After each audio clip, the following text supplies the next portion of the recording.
Good evening, everyone. I'm Joe Montaldo, and I'm here with Writers of the Future Winners tonight. We're going to be interviewing a lot of winners from the last 2 years, from Book 36 and Book 37 of Writers of the Future. I have Erik Lynd with me tonight, and we're going to put him on with us in just a second. Remember, guys, get involved. I don't want to say this is easy because I interviewed a lot of people out there, and some were like first time, some were seventh time, some were 14th time. It's just now. Remember when I say 14th, you can submit 4 times a year, people. So 14 might not exactly mean 14 years because somebody asked me at the table, 14 years. I said, well, it might not have been 14 years, but it was 14 tries. You'd have to find out from them how many years it was. But it's very interesting stuff. I learned, and I can't, I hate to even admit to this because I'm 58 years old. But I learned quite a lot of stuff out there. I learned quite about the authors. I sat through some of the classes with them, which we're going to talk to Erik about that in a minute because I have no idea how these guys were keeping up this pace. I sat through some of the artist classes where I learned all kind of interesting stuff that I had no idea, which don't get me wrong, I'll probably never use, but it was still interesting stuff to know because I simply just didn't know it. You know how I am. But anyway, we have Erik Lynd with us tonight. And Erik, you winner from Book 37, Arthur, right? Yes, I am. Erik was a lot of fun while we were there, guys, and I want to just tell you all that ahead of time. So first, tell them a little bit about yourself, then give us the title of the story, and we'll kind of go from there. Yeah, sure. So I'm Erik Lynd. I write science fiction, fantasy, and horror, short stories. I have a few novels out, and the story I did was "The Skin of My Mother." That was the fourth quarter winner of the contest. And yeah, you can submit every single quarter. You can a new short story, and then so that's what you mean by tries. You can Yeah. definitely do it at least once per quarter. Um, and yeah, and I happened to win, and they had a delay because of COVID, and so we had it this fall, this fall. I had a lot of fun. Y'all all looked good up on stage. You looked good. You spoke It was well. it was crazy. It was over the top.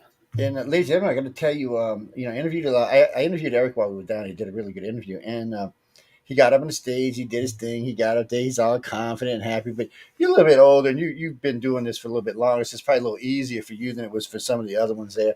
Even some of the older people I talked to, it was like first times out. There was nervous wrecks, and what was it, Blue Eyes? I keep calling him Blue Eyes Australia. He cracked me up, by the way. Dude, y'all gonna get the interview. We're gonna interview him later Yeah. on, but he was something else.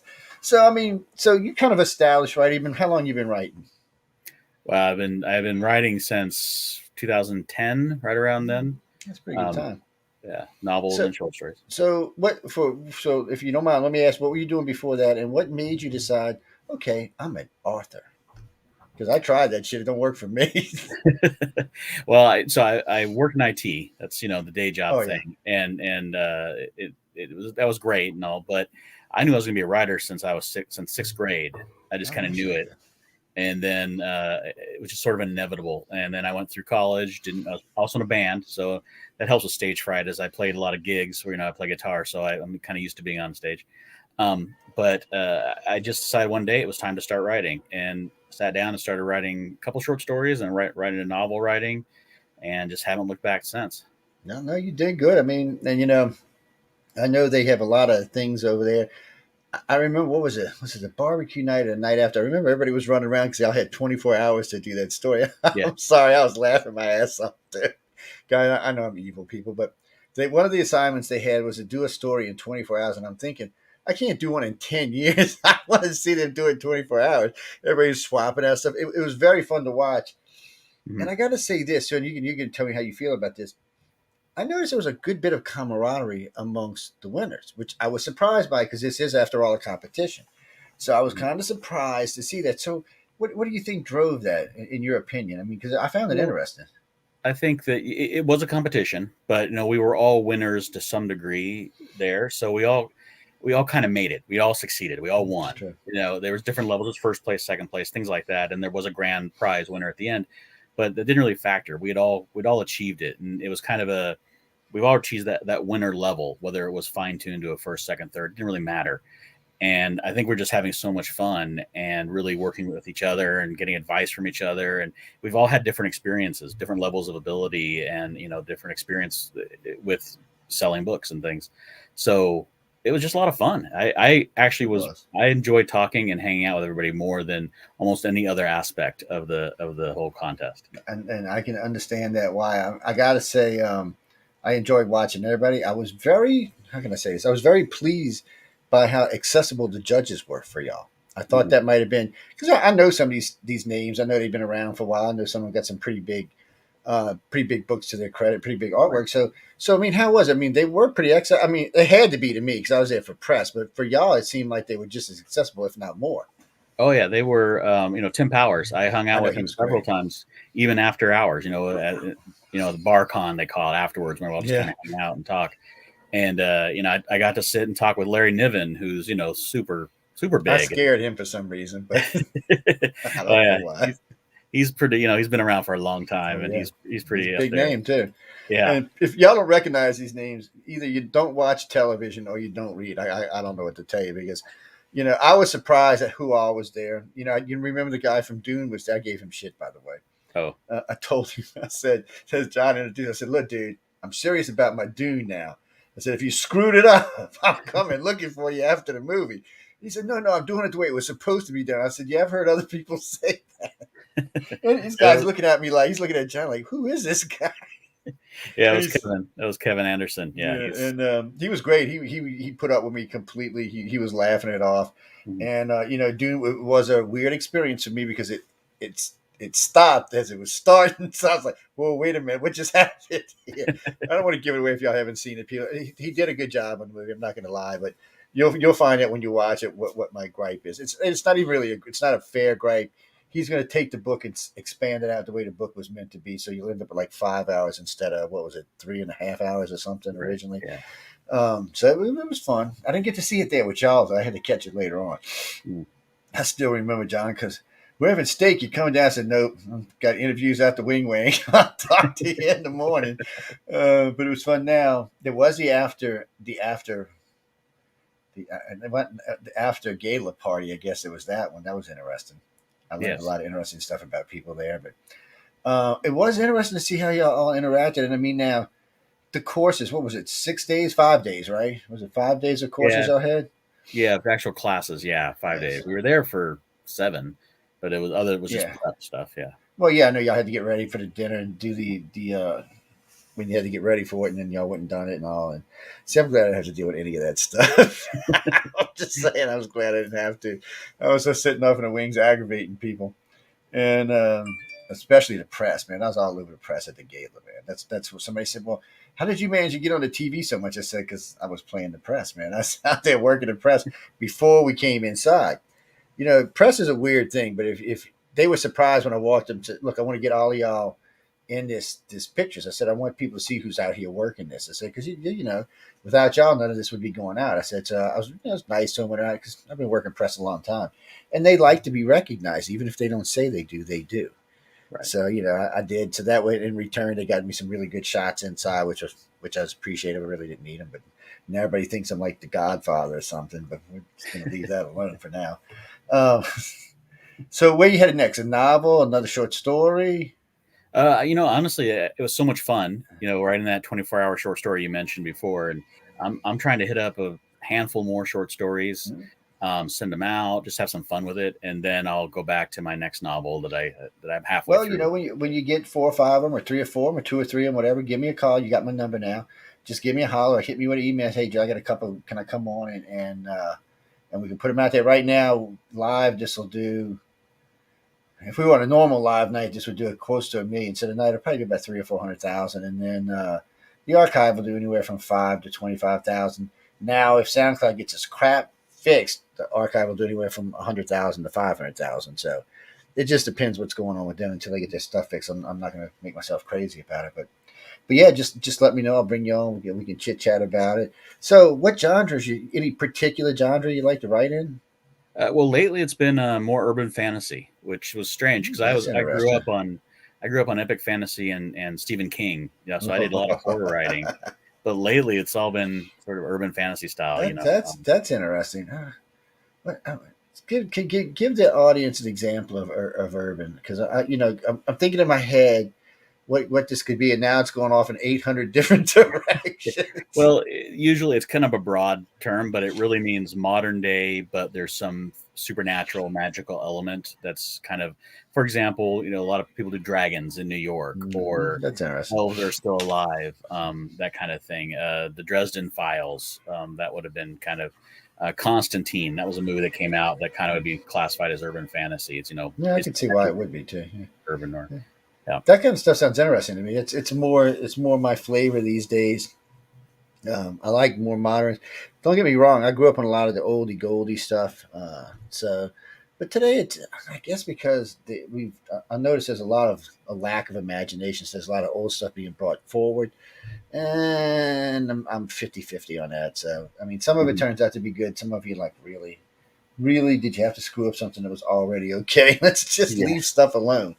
What bothers me because and I was saying this a lot before I attended this with y'all that I felt like there was a lot of lack of good writing that we weren't really I weren't using our imagination as much anymore. We were just taking things and rehashing it or stretching it out or it's like the 8 to 9 versions of Harry Potter or the don't Hmm. get me wrong, Harry Potter was good, just like Lord of the Rings was good, but it's just like we just keep remaking stuff. Watch before you and I die, they'll remake Harry Potter and probably Right. Lord of the Rings, and Right. and they were done well to start off with. So why mess with them? But I mean, there's Yeah. like 4 versions of Dune out there, and I like the original. I'm a classic. I like it. That's just me, people. I'm not saying you can't like the other ones. Before you start writing to poor Eric, he said, "Don't write to me, people." But it's and I do. Well, So I like that kind of stuff. Good. it's like it's like when the vampires. That's the example everybody uses. That became big with Twilight and Anne Mm-hmm. Rice's vampires.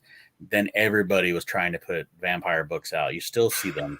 You It do. was just and it got so saturated. It's like, well, everybody has one, so it's kind of none could get really big Yeah. anymore. And the same thing happened with werewolves. A bunch of people put werewolves, and then zombie books. People put out a bunch of zombie books. Same thing kind of happened. It just Yeah. gets people try It to gets. I catch know. that.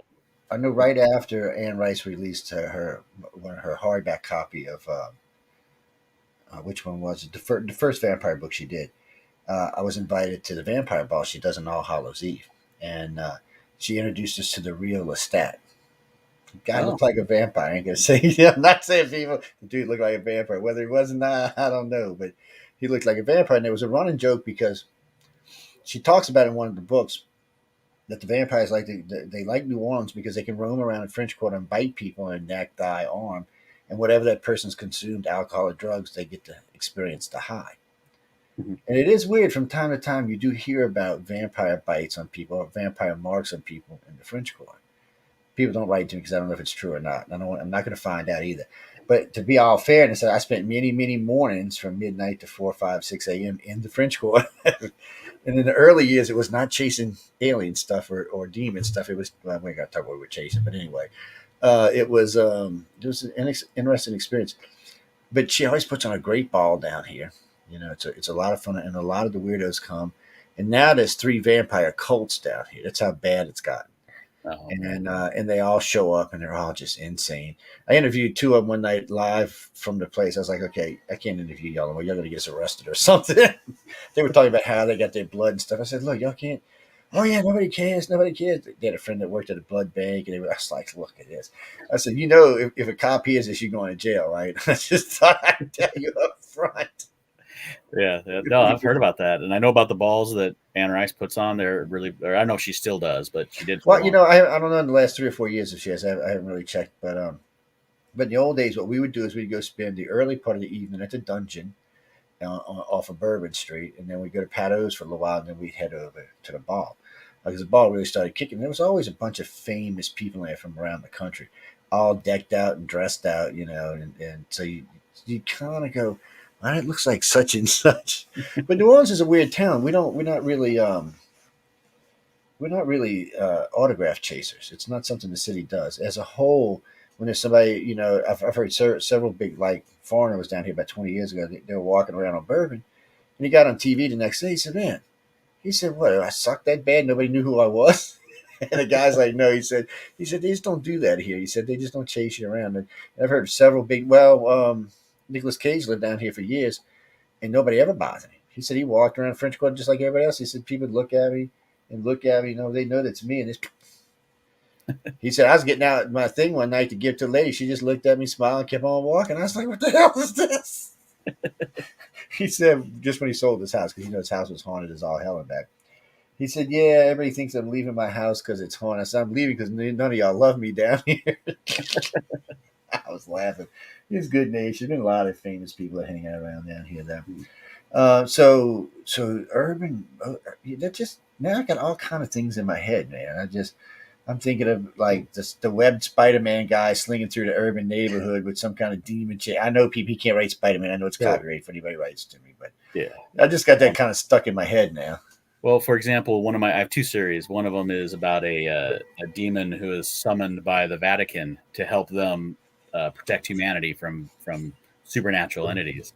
But he hates humans, and he really wants to do sex, drugs, and rock and roll. That's all he really cares about. But he's been, it's kind of the reverse of the demonic contract. But it's really the Vatican that did the contract. So now he's stuck helping the Vatican solve all these problems, even though he really doesn't want to. It's like, no, I'd rather not be doing this. I don't want to get rid of this contract because I'm going to burn in hell or something. But Right. can we take a break every once in a while? Exactly. You He just know? wants to have fun and party, and they make him do stuff. Oh, actually, we had a question coming from Jackie. She wanted to know. She heard us talking about how the judges were, and she said, "Were they really that accessible?" First off, before we answer her question, so 5 days of class is what, 5 hours a day, 6 hours a day? These people were working. This wasn't a Yeah. vacation. Whoever wrote that, y'all No, crazy. They yeah. were working. We started at 9, and with all the stuff going on, it was usually till 7, 8 o'clock at I night, know. and then we'd have breaks for lunch and dinner and stuff like that. But no, it was constant the entire time. Now some of it was tuxedo fittings, things like that, but most of the day was jam packed with different types of classes, Yeah. or workshops, however you want to call them. Well, I Um, noticed it because I noticed when I wanted to find somebody, I just find one of the workshops. That's like when I was doing the artist. Um, Santos was down there doing a class, and when he was done, I said, "Can I have the mic for a second?" I just took like half the class, or actually about 2/3 of the class, up to the room and interviewing was just easier that way. But yeah. everybody, I know people were tired. I didn't see any frayed or nasty tempers anywhere. I didn't see anybody Oh, snapping at anybody. I was but yeah, I pleasantly surprised. yeah, no, it was lots of work, but it was a lot of fun. I think what made it good. And for the accessibility, yeah, I could talk like Dave Farland. I mean, he was doing some of the teaching, and I could just walk up to him at any point. In fact, we had lunch, and I could sit with him and talk and ask questions. I, Tim Powers, like I said, we hung out afterwards. All of them, Eric. Some of them didn't stay the whole time. A yeah, few of some them of them didn't. didn't. Yeah, well, they got careers and stuff and lives and stuff. I Yeah, understand that, but but they were all. If you went up to them and talked to them, they were happy to answer questions and help out the best they could. And that's what I really loved about it. yeah, they seem to be very responsive to that, and they really seem they wanted to give you as much information as they can, which I like because I was down there with Dave at the barbecue. I think we was at the barbecue, and somebody came up and asked about finances, and him and I got into like a 20-minute discussion about finances. These youngins were looking at us like, "What the hell?" I said, "I'll break it down for you." Uh, LLCs start off with, if you ain't got a bunch of money, it's the best way to go. Limited liability. Second, S corp. As your money grows, I said, when we get real money, like Dave over here has got, then you can go to full corporation. And they're like, what's the difference? In a full corporation, you don't pay any taxes. You personally don't pay any taxes because everything's written off on the company. Your house belongs to the company, your cars belong to the company because you own the company, but everything belongs to the company. I said it's a different way to play the game, and it's a way better way if you got the money. I said, Yeah. I said, don't look at me, people, but I'm just telling you how it works. It was, but he was that approachable. He was willing to talk about his finances. I Mhm. love when him and Todd were having that little tiff tat little thing going on in the one course they were doing. He said, "Well, I don't necessarily agree with that, Todd." I was like, "Oh shit, here we go." But they got along fine. And Todd was another one who was fun to talk with and Mhm. run Todd around with. McCaffrey. Yeah. Yeah, Tom McCarry. I'm sorry, people. I'm acting like y'all know who the hell we're talking about here. Thank God Eric's paying attention. But they were all seem, very approachable, very nice. And when I asked them about y'all, they loved it. I said, does anybody have any favorites? Nobody would tell me if they had any favorites. Now I could get the students to tell me what judges they liked the most, but I couldn't get the judges to tell me. So if anybody asked, the two that got the most answers was Echo and Tom. And so for some reason, they were the two that everybody loved the most. I have no idea why, because they were both crazy as I was, I guess. But uh, maybe because they were good drinking buddies. Maybe that's what it was. Um, I mean, no, they were also very approachable. I got Echo. She was out there the first day I got there. She's out there, got these two models doing modeling right for this art class. So she lets the one go. She said, "Why don't you stand and do these miles?" So she's up there posing the miles. She was, so I'm over there with the camera. She said, "What are you doing?" I said, "I'm watching you model." She said, "Whoa, whoa, whoa!" I said, "I got you." I said, "I got blackmail for next year now, girl." She was like, Yeah. "Oh yeah," but they were a lot of fun. But I like Pal. I like Tom. I liked all of them really. Pretty much everybody, like we were just talking about, was very approachable, which made my life much easier. And and then I said, if y'all give me trouble, I know Emily's phone number. He said, "You're not gonna call John." I said, "I'm gonna call Emily." I'm Yeah. calling Yeah. Emily, buddy. Yeah. I said, Emily's the "You." one. I said, "I'm calling the boss lady. She gonna come tear y'all up." But she was funny because a couple of weeks before the thing, she came on. We were talking. We were just promoting it, and she goes, when you get there, I'll probably only see you like an hour." I said, "I know you're gonna be busting it the whole time." I said, "If you need something from me, just tell me." I said, "I don't expect to see you." I said, "I'll see you in a couple of weeks when we're back in the air." And she was like, shoo, shoo, shoo. And she come rolling in late at night. I got some good pictures, all relaxed and chilled. I can't put them up until I let her look at them, but still, I got some good ones. I got some good of all y'all. Everybody, it was a very good group. You seem to really be enjoying yourself, and that's what Mhm. I liked.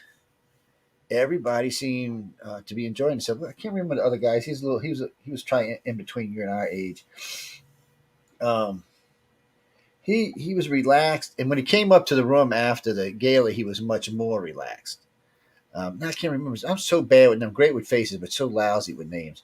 I'll have to go through the list and see who he was. But he seemed to be a little bit with more withdrawn than the rest of the crowd. He kind of looked like he felt to let out of place. I told him, "You got to feel out of place." I said, "Everybody here's having a great time." I said, "Everybody here comes from a different walk of life. There's nobody here doing the same things." I said, Right. "So just relax." I said, "Nobody's looking at you funny. You won. We're all happy you won." That's And the what thing. you, yeah, We were all winners to start. It wasn't like there wasn't well, in the end, only one of us is going to win. It wasn't that kind of a feeling at all. That was kind of nice. yeah, that makes a difference too. And ladies and gentlemen, what we're talking about is the Writers of the Future, the 2021. I'm sorry, the 2020 and the 2021 Writers of the Future Awards.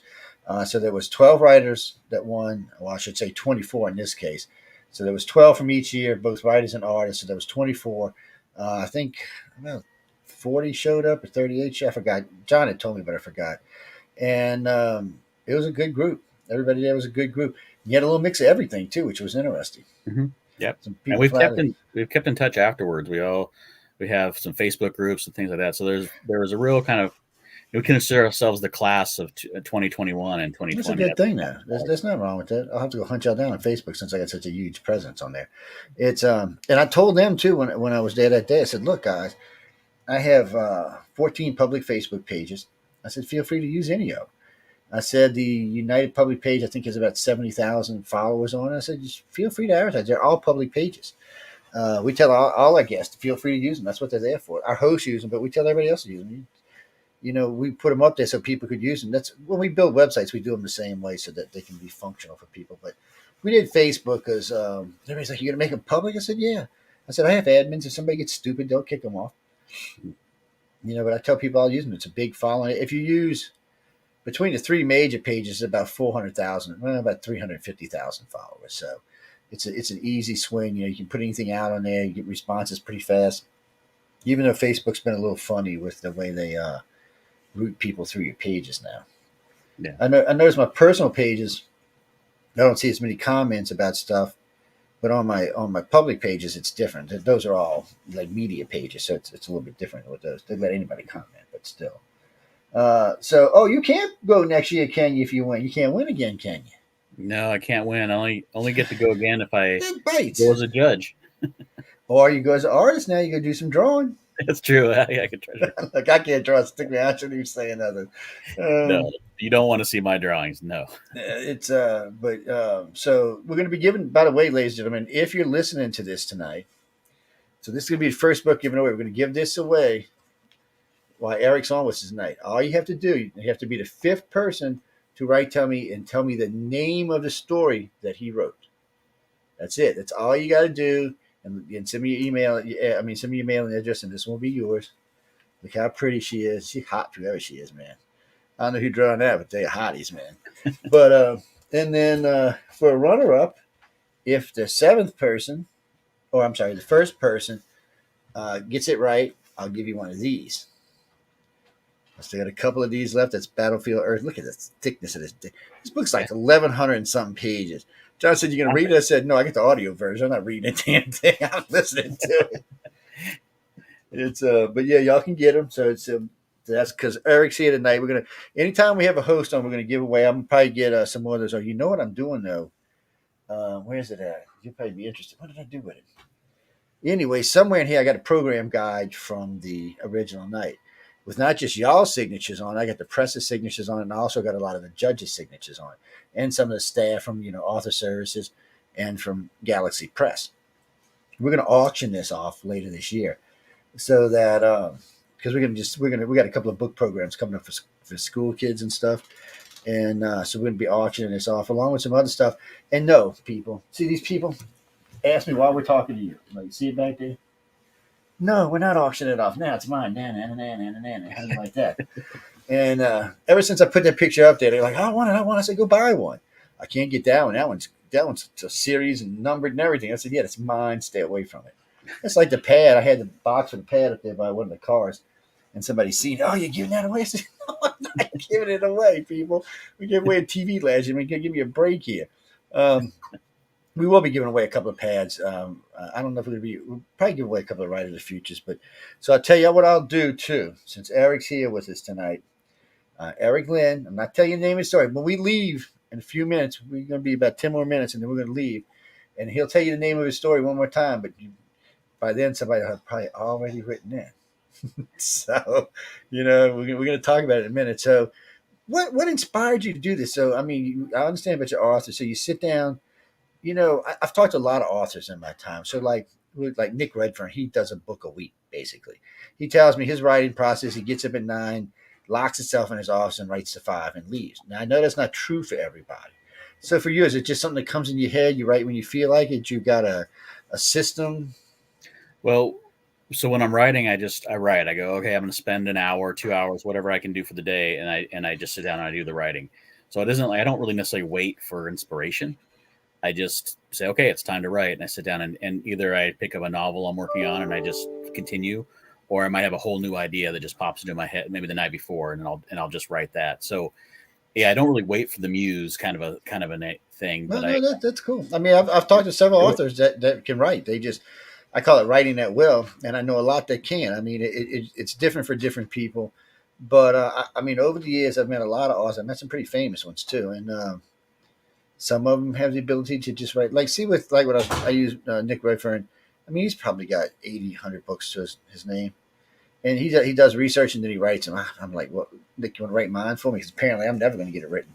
I've got the outline of 3 books sitting over there somewhere. My problem is my imagination stops at a point. So when I hear y'all write or when I'm reading stories, there's a lot of filler in the stories. I mean, there's the story, the base story, but there's like, the sun was shining, or the grass was green, or the car was blue, whatever. I call it filler. And even though I took the writer's course and I do understand it better now, y'all do it so it's like, and I don't want to say it's easy for y'all, but I watch most of the writers I talk to. It just feels like it just comes fairly natural, just as part of the story as they're writing it. I wish I could do that, man. I'll tell you what, I'm yeah, jealous. it's the idea of creating depth in the image. I've heard authors describe it as you're trying to take the image in your head and put it in the reader's head. And so you put this depth of description and characterization to kind of make them feel the characters, feel the scene more than just see it. So you want to give that whole atmosphere aspect. And I'll do it, and after I'll write it, and then come back and layer in a little bit more if I didn't do enough. So there is a craft to it as well as a That's the best way I've ever heard to describe it. Like I'll have to remember that in the future. All the courses I said over there to listen to you 5 minutes, learn more. Oh man, shame on them. I'm gonna give them hell next year. That's it. I get there next year. I'm gonna say shame on you guys. I learned more from Eric in one night than I did from y'all in a week. No, I'm just teasing, ladies and gentlemen. But that's a good way of putting it. I never really thought of it like that. Still, it ain't gonna help me, and because images in my head are stick men. So what can I say? People who wrote that comment, some people are more talented than others. I could get up there and talk all day long, but don't ask me to draw anything or writing. Yeah, if you want a technical journey, I can write that in a heartbeat. But don't ask me to write a book. Like when they said the 24 hours, I would have had to laugh and say, "Well, I'm going home now." I'll see y'all later. Again, ladies and gentlemen, we're talking about Writers of the Future, 20 and 21, 2020 and 2021 winners of the Writers of the Future Awards. Is a great thing. You know, people would had so how much did y'all deal with author services? A lot or Well, I mean, they run the contest, so I mean, pretty much it's all dealing with people that work for author services. 'Cause Galaxy Press is a publisher, so but they yeah, also are working there hand in hand. yeah. But we didn't really, other than we did get to do a tour because their office is across the street from the hotel. We got to do a tour of all the L. Ron Hubbard and see all their books and things. That was kind of fun. That was about the only thing that wasn't just related to the contest. Well, oh, that means y'all had to deal with Joni and her crazy self. Oh my God. I thought I was hyper. I ain't got nothing on that woman. Oh yeah, Lord, she y'all was. have to meet this woman to know what we're talking about. But she just like she just never stopped. She was going all the time. We sit down for dinner, right? And I'm laughing. I said, "You're not gonna be able to sit here for 5 minutes, are you?" She said, "Yeah, yeah, yeah." Poof, she was gone. Said she comes back. I said, "Well, you can make it for another 5." No, poof, she was gone. It's like, Yeah, she had unlimited energy. We talked to her at 3 o'clock in the morning one of the nights. We were, or the mornings, I guess. We were talking with her, and we were all exhausted, but we were having fun. And she just kept going and going, and I didn't know where she gets that energy. I don't either. I have no idea. She's definitely got some energy. And she told me how old she was. So I was really surprised that she got the energy she does. And I was like, it's like, damn, girl, you're making me feel bad. I'm younger than you, and you're killing me. She just. But you know what? The whole time I was there, she checked in on me every day, made sure I didn't need anything, which was real sweet of her. She didn't have to, but she made sure she checked on me every day. And then John would check. John, I just would see at breakfast. We just, for some reason, we always hit breakfast around the same time. So him and I would talk in the mornings. And then if it was something special he wanted to see, he'd send one of the girls to catch up with me, which and all of them, everybody was nice. Everybody worked hard. Crazy woman with the camera running around the whole time that I've mispronounced her name 500,000 times. Um, and then Chelsea was running around with Tim, and I can't remember.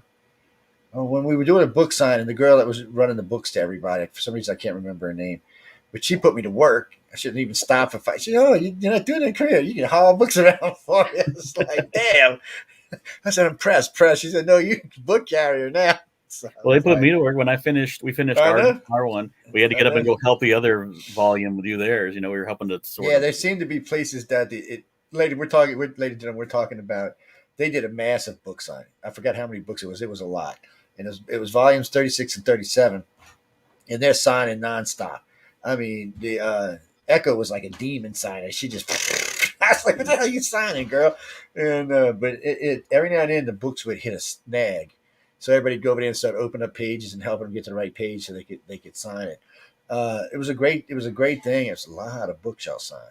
I don't know where all it went. John's supposed to be sending me a set because I had a set that disappeared. I don't know what happened to them. I thought they were in the hotel room, but maybe I set them down somewhere. I usually don't lose stuff, but it's possible because I was running around a lot. But being that they were signed, it's highly unlikely I just set them down. But it was still, I told them to send me another set because I actually want to send me two sets because one's from my personal collection, which y'all can't see right now, and the other one is well, we're going to give them away. We're Well, I gonna know we they might gave. we might put them on auction and give them away one or the other, but still, Yeah, it's they gave a lot to Books a Million and a few other booksellers to kind of they can stamp the signed copy sticker on it and put it up on the walls. yeah, yeah, and they can. And that's a good way of doing it because they were good and they ought to sell pretty good. There's a lot of good stories in it. I'm looking forward to reading yours. I want to read Barbara's Sixers. Something about that story fascinated me from the time she told me about it. So that's two stories I want to look. And I haven't been through 37 yet. I've actually read 36, all but two stories. But I haven't been in 37 yet. I've been trying to, and I keep telling John, "Why don't you send it to me on a audio tape, and I'll listen to it on my way to work." But he hasn't done it yet. So yeah, we're talking about John Goodwin from Galaxy Press, ladies and gentlemen. If you don't know who we're talking about, and joining in Author Services is they're just two groups. Oh, their offices are fabulous, by the way. Yeah. So Well, yeah. well, I used to give John a hard time. I'm a contractor by trade. I'm a radio host and a contractor, but I can't. I started as a contractor, so well, that's not even true. I started as an electronics engineer. Anyway, I ended up as a contractor that got into radio. But the first time I seen John in there doing a show, I said, "Well, I want to see your office when I come in. I always like all that hardwood. They really got a nice setup over there." And I told what's her name? The French girl.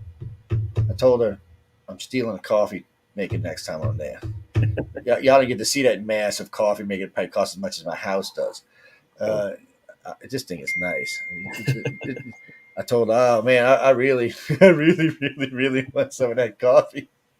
And right as she made me a cup, who calls me? John, you got to come give a lecture. I'm like, what? I said, John, I just got comfortable. I'm sitting over here with Tom. We just chit chat. Tom had just come back from some Halloween event, riding on some hayride. And I'm like, man, come on. It's a nice. And I told him next time they open up one of those. Oh hell, what went right up my brain now. You know, when they put a bunch of stuff in a thing and stick it in the ground or something. What do you call them? oh, time capsule. Time capsules. Thank you. And yeah, I can remember everything but time capsule. I know that's crazy. But I told him next time they open one, I want to see it. Grinda, what you want to know? He said you said you've been writing for 10. No, you said you started in 2010, so 11 years, right? Yeah, started Yes. really focusing on it in about 2010. She wanted to know anywhere she can find your work or your story. She said she likes the way you look. I said, what's that got to do with his writing? Well, thank you. If you go on Amazon, Erik Lynd, you'll be able to see everything I have out there, which is about 9 different novels and a bunch of short stories, things like that. Um, I'm also in Fiction River, some of those anthologies. But yeah, if you go look at my name on Amazon, you'll see all my stuff. Yeah, he's one of the few writers that were there that actually has some credit to his some work under him. There's don't get me wrong. There was 6 or 7, maybe 8 youngins, and they're just coming out good stories. I'm not hating. I mean, A won the thing, but you know, it was funny too. When I was doing his interview, I told him that night. I said I felt like he might have a chance at winning. I told Barbara that too. I don't know why. Must be the psychic empath in me or something. Somebody asked me on the air, well, you knew. I said, no, actually, I did not. I don't know. I said, I don't know anything. I said, I don't know. When I get there, I'm completely ignorant to everything. I don't know anything. I said, everything is anonymously judged. Nobody knows anything until the winners start coming out. And then they start learning who's who. And if you don't believe me, guys and girls, when I gave John a hard time about this and for about a year because I didn't believe him. I said, just no way something you're charging them something. Some way these people are being charged something, maybe for their hotel rooms or for something, or oh, they submit and winner now they got to pay for their trophy or something along that line. But when I got there, he said it was just what he said it was. You submit, it's anonymously judged, and if you win, then you get invited out there, and they fly you out there, and they take care of you. And Yep. I was impressed with the whole deal. Writers of Futures, people, check them out. What? GalaxyPress.com or writersofthefuture.com. Sorry. Yeah. Yeah. What do you? What? No, I'm not asking that question. You don't need to know if he's married or not. Why, you can fly up to wherever he lives? You are strange. Get out of the chat room tonight. We got some weirdos in here tonight. I'm married. See, look at the big ring. See, oh wait, mine ain't on, but still I am too. So before you ask, I'm jealous now. You ask man's married and stuff. Oh God, we get they get a little weird. They like yeah, you got him blushing. Shame on you people. Wait. Oh, okay. So, all right, Christine, I'll ask. So, Christine wants to know what out of everything you've written, what is your favorite piece of work? I know that's hard on an artist sometimes to ask them that because it's Yeah, the problem is I like it all. It depends on what you're looking for. If you want more humor, then my Silas Robb series is urban fantasy, but it's got a lot more humor to it, more action, kind of fun. Asylum and the collection are both horror novels, so if you like Stephen King style, those would be good ones to look at. But I love everything I've done. My short story collection, I'm very proud of. So I have it's called Long Fall into Midnight. That might be a good one to get a sampling of a lot of different stories that I've written. It doesn't have this one, but although I will eventually put it in a collection once I have the rights back. well. Oh, that's another thing. Before we go, 'cause I know we got to get out of here. But so that's another thing. So you keep all rights to your story. That actually kind of threw me for a loop because I figured, okay, well they're paying for all this, they're going to keep these stories and sell them, but y'all get to keep the rights to them, which was Yeah, it's sort of a standard with an anthology. So that's the great thing about this. You win, so you get prize money. Then you also get published in an anthology, but you get published like professional with the standard contracts, everything, and you get paid professional rates. But the standard contract usually for an anthology is, oh, you can't. We get it for 6 months or a year, and then the rights go back to you, and you can yeah do it, and you can republish it, and they get to keep it in their anthology forever. But yeah Yeah, you just can't publish it in the 6 months to 1 year. I forget exactly what the Oh, that makes sense. I mean, I wouldn't hate on him for that. It's, yeah. I mean, I was impressed with all you. I think y'all all did a great job. I think everybody who came out there was very polite and very well read. That's one thing about hanging out with a bunch of authors. You know, one thing I'm sitting at the table, they're talking about. I'm like, I'm going to move to go get some alcohol or something at this point. And I still remember what's his name looked over at me. He goes, I said, Jesus, I don't even know half these people you're talking about. I said, I'm going to go catch up on all this reading, man. And I said, that's why I told him, I said, y'all need audio books because I don't get that. Well, I don't have the time to read anymore, is what it really comes down to. Right. And I'm not like my wife who can read 1,000. See, like, if she liked Battlefield Earth, book would be read in a day. She's just like, and she doesn't speed read because I took 2 speed reading courses when I was younger. And she doesn't speed read. She didn't skip the words. She actually reads. I'm like, so when I do a lot of authors and I'm too busy, I'll give her the books and have her read them to me and have them make her do notes for me for the shows. But I tell the authors that ahead of time because I don't like telling people I read something if I didn't. Right. It's I'd rather them know, hey, no, thank you for sending it, but I don't have time to read it. But or sometimes and I said this at the meeting. I told if you're a rookie and you're getting on air, send the host 10, 15, 20 questions depending on the size of the interview. Write your answers down, send them the questions. I said, after a few interviews, you'll get used to it. You won't need it anymore. I said, you just got to be prepared for the idiot who might think your artwork sucked or your story sucked. I said, and don't get mad. I said, you got the right to get mad, but there's no reason to get mad. I said, well, that's your opinion. And Mhm. why did you invite me on here again? And oh, well, you don't like my book. Well, I guess I'm going now, and I'll see you another time. Maybe we'll meet in the future. But there's no reason to get you because all you're going to do is they're going to take advantage of you, because you Right. get angry. That's just ratings for them. I mean, it's Right. and, You and got to I'm have a thick guilty of it. skin. Yeah, You yeah, know, yeah, yeah, you do. get reviews. I get bad reviews occasionally that I read and I go, I don't know how they saw it that way, but okay. And I just don't say anything. You just move on. Yeah, I get reviews. I get crazy ass reviews sometimes. But one guy wrote to me one day. He said, "You are the most brilliant ufologist I've ever met. When it comes to politics, you're a complete and utter moron." I said, "Well, wait." I said, "If you think I'm brilliant on this and moron on this, maybe you should rethink your politics. If I'm this good on this and my research, don't you think I'd be just as good at research on this?" Right. Besides, I'm a centralist, so Right. I'm gonna make everybody mad anyway. So it doesn't matter. No, we're not talking about politics. Whoever just popped that up on the screen. One more question, guys, and we got to go. I told Eric I wasn't going to keep him a long time tonight. So real quick, one more. No, no, no, no, no, no, no, no. Okay. John's asking if did you read any of everybody's tongue tied? Sorry. He wanted to know if you read anybody else's stories from the book. I'm sorry, for some reason I had a hard time spitting that out. And if so, did you enjoy them? Well, you can't tell you names if you didn't like them. Stupid. I mean, come on. Yeah, no, I did. I read through both because we got a copy of 36 and 30, volume Mhm. 36 or volume 37. And I read, I focused on people I knew I'd met there more Yeah, than the others. I that haven't read makes them sense. all, but I did read a lot, and they were really, really good. And in fact, even afterwards, we're still in contact, and we're sending news stories to each other to kind of get feedback before we send it out into the world to try to get published. So, That's a yeah, good it, idea. it, it really fostered a kind of almost like a family feel. We're really friendly, and we feel comfortable talking with each other about what we're doing and getting each other's help. And So that yeah, can help y'all in the future when you're getting stuck on something or you're looking for an idea or you've gotten something you liked and then you want to get a feeling of it before you read it. No, I think that's a great thing. Most of these people look pretty honest. That way they look like pretty nice people, so I wouldn't worry about it. And a couple of them seem to be. Oh, Barbara? Well, she'll be on in a couple of weeks. She was going to be on this weekend, but I had to go out of town. Uh, she's a copper. She may bust you in the head. I wouldn't get smart with it, people. You might find that's why she won because the judges are scared they're going to get roughed up. I know what was going on. No, just kidding, guys. No, she sounds like she's got a great story. I yeah, she one of does. the one of the gentlemen who were there had read it and told me about it. It sounds like it's a really good story. So, Mhm. like Eric just said, everybody was winners. That's what it comes down to. Yeah, You had your grand prize winners, but in the end, every writer and every artist who was there deserved to be there. They wanted it anonymously, and they deserved to be there, or they wouldn't be there. And don't think, somebody had written to me, well, how many stories they get, one or two or 10? I'm like, you got to be kidding me. I said they go through a lot of stories to get to the stories that are getting to the judges. It doesn't work like there's a lot of stuff gets turned in, yeah, they get thousands each quarter. and no one I met at Author Services wasn't well read. Everyone was, everybody was. It didn't matter who I talked to. Everybody was well read. And there's a podcast. What's her name? Melver. What the hell? Why can't I never remember that girl's name? Um, Leva?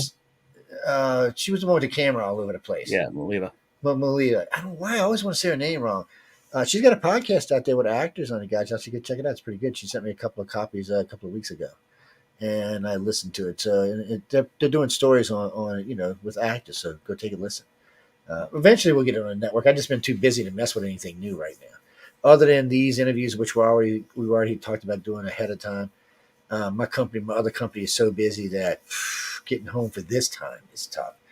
All right, Christina, one more. So Christine wants to know, what do you mean? Does he believe in? Oh, okay. Sorry, I got that backwards. So she wants to know, would you ever consider writing like a ghost story, or like you mean like Poltergeist, the movie Poltergeist? Is that what you're talking about? I think that's already taken, sweetie. I mean, I'm sorry, I'm not sure what to say there, Eric. I'm sorry when she wrote it like that. I was like, well, wait, Poltergeist. So what you mean? Can he write something like that? Something scary, hairy, freaky, weird? I think he could. Yeah, well, my two horror novels, The Asylum and The Collection, are they have a supernatural element, that ghost element to it. Um, so yeah, I haven't written a ghost story that's just a traditional ghost story, but I definitely would have no problem doing that. I'd enjoy it, I'm sure. Sounds like it'd be fun. And Martha, what is that? Oh, Martha wanted to know your favorite TV show and your favorite movie. Give Oh, us that's what a the heck. hard one. That's what I That's say. Yeah, I can't necessarily say my favorite TV show, but I like Breaking Bad, even though that had nothing to do with anything supernatural. That's a good show, though. One of my favorites. Uh, uh, Pretty much anything Netflix does, I really enjoy. Dark Mirror was a great series. Trying to think of what recently I've watched. Squid Yeah, Games. yeah. Uh, Did you see the series? They It's not on anymore, but they had the series Altered Carbon on there. That was I've a great wanted to. series. It's a Uh, Okay, ladies and gentlemen. This is a good series, but I'm gonna give everybody a little piece of advice. I got a rule about series: when I usually see boobs and ass in the first 10 minutes of a movie, I don't usually watch it. But in this case, I made an exception. Altered Carbon, there's a lot of nudity in this, as I'm going to tell you. But there's a lot of serious future tech in it as well. Plus, they're doing tech in a way that may actually be feasible for us. It's something our government's already working on. The ability to download your conscious into a chip and then put it into a new body. It's something the government's been working on for about a decade now. They actually announced this. Well, actually, longer than that. It was in 2020 when they announced it. They announced working on that, working on gravity and magnetic drives, and the Navy and the Air Force started officially looking for people with telepathic abilities, not remote viewers. They actually closed that program and opened a pure telepathic program.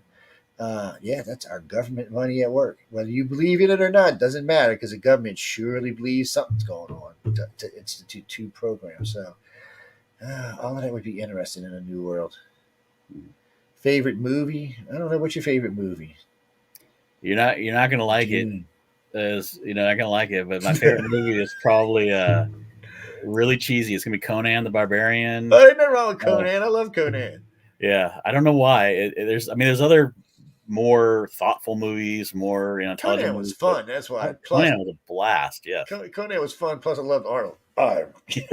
Yeah. It was great. Oh, people come up, like it. I don't know what to tell you. Yeah, Red Sonja was just Conan chasing a Yeah, it woman was. around. That's all. It's no, I loved Conan. I had a blast with it. It's people, because some movies you're not supposed to take seriously. I Right. mean, you can enjoy it and have fun and watch the movie. It was like any other movie back from way back in the past. It's just Conan was a little bit more, or a little less talkative, we'll say. Right. But he was beast man. I really kick your ass. I Exactly. love It's a lot of that. fun, It's a lot of fun. I enjoyed the movie. It was a lot of fun. See, stuff like that I enjoy watching. I mean, I don't get into much serious sci-fi anymore because I don't really have the time for it. But the last serious TV show I got into, as far as sci-fi goes, would have been Expanse, and it is, because it's still on. It is the best thing about the Expanse is, I guess, is it's probably a closer reputation. God, I can't talk tonight. Thank God I'm not alive all over the world. Uh, but a better representation of the way we'll actually get into space. It really portrays the way man will be in space before we can go faster than light, or even really fast at all. It shows how we're going to colonize the solar systems. with the exception of the blue glob or alien stuff they found. Other than that, it's pretty really close. Same politics, how things would form out in politics. Same reason I used to like Babylon 5. It was a closer representation of how we'll live in space and be in space and our politics in space. Because people always tell me, "Oh, we're going to change it." So no, we're not. We're going to take our politics with us, you idiots. We're not going to change. It's going to space with us. I say, I heard Elon Musk already telling us he's going to build Elon Muskville. I'm thinking, yeah, you ever seen Moonraker? Every time Mhm. Elon says that, I think of Moonraker. Right. I'm thinking, brilliant man, crazy man, billionaire man, going to start his own colony on Mars. I'm getting worried. I'm just getting worried. But Eric, you've been a blast, man. I always love talking to you. I can't. It's a shame I won't get to see you. I have to check y'all out on Facebook page because I like to keep up with people all the time, especially people I enjoy talking to. Like I said, you get anything new or anything you want to put out, if you just want to chit chat, you got my number and my email. Don't ever hesitate to hit me up because we're always looking for guests. And, we have 28 live hosts on the networks that are always looking for guests. Okay. So I'm gonna pass a couple of y'all around since you've already got some good books out there.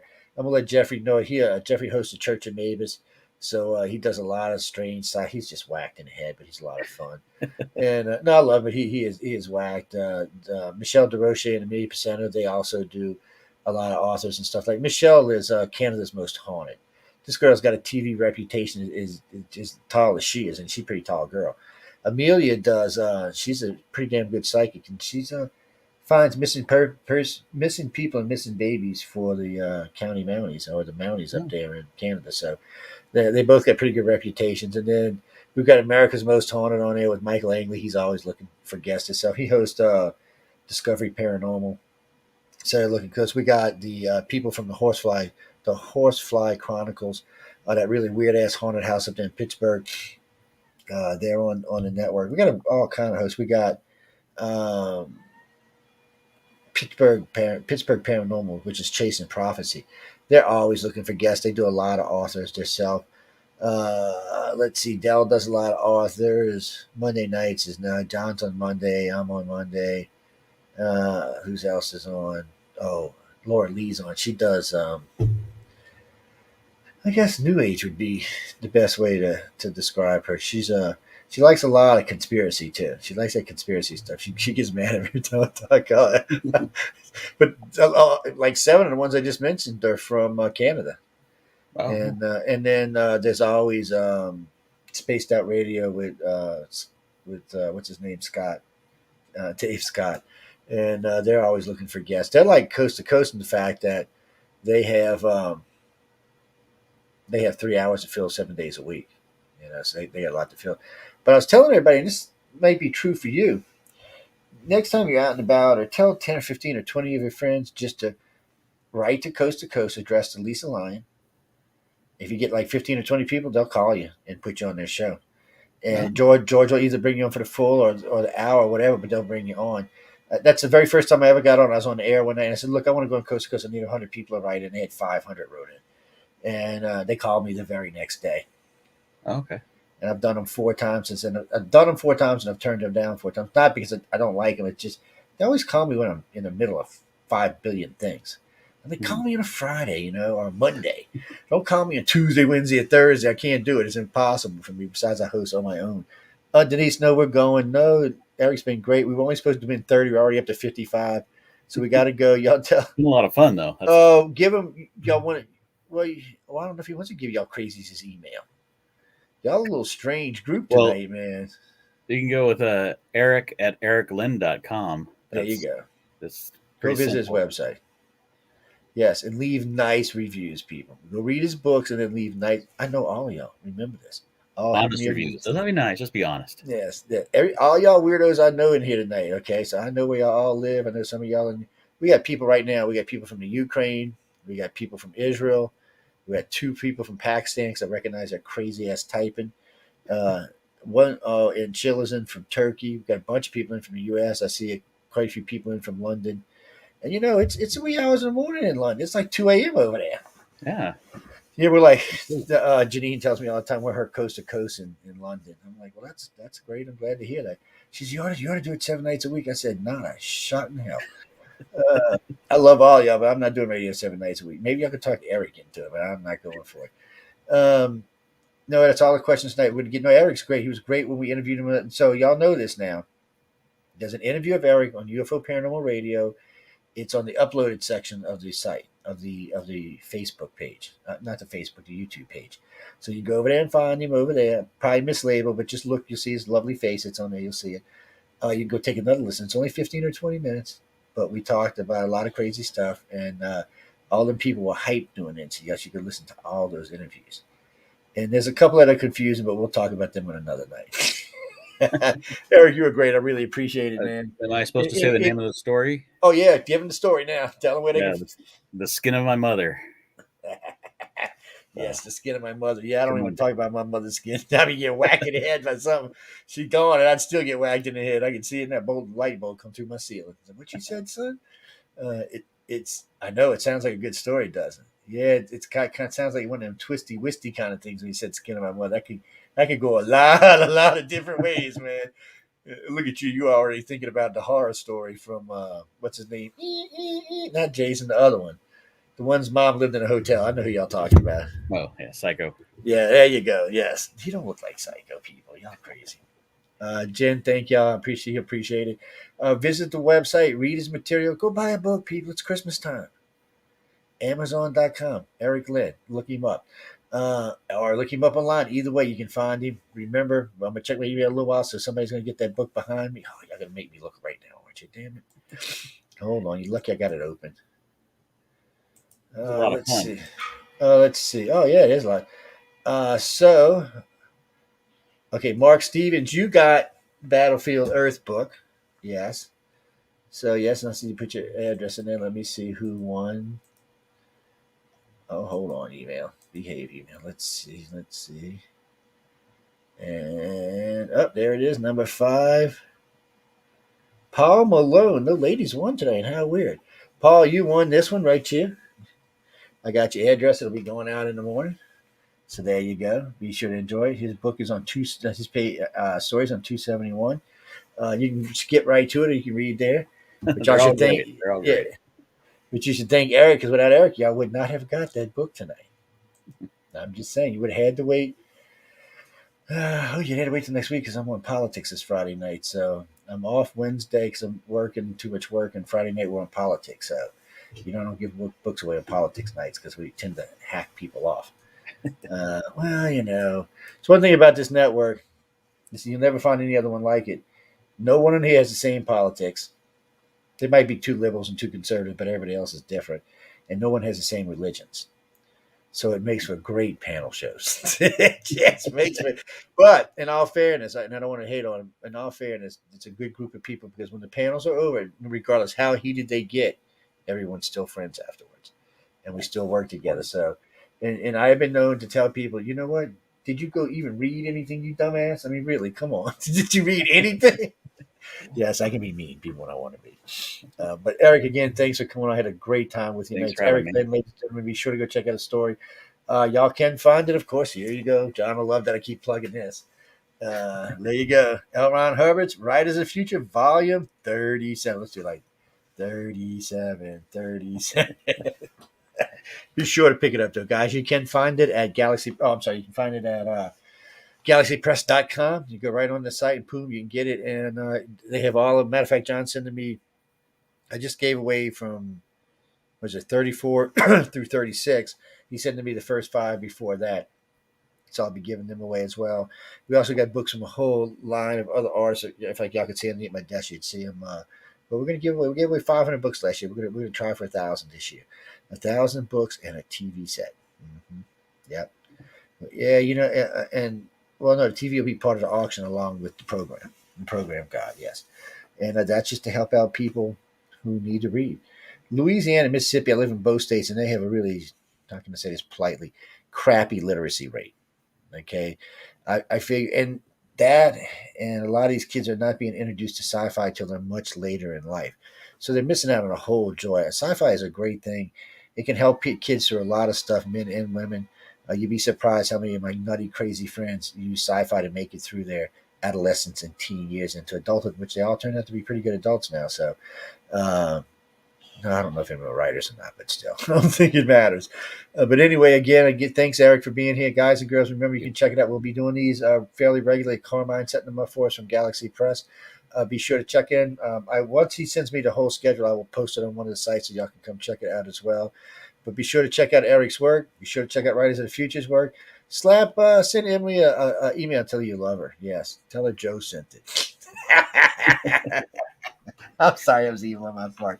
No, Emily's a sweetheart. People don't do that. Yes, the only one I know who sent her stuff that I told to send is Amelia. One of our hosts on the network sent her a box of Canadian candy.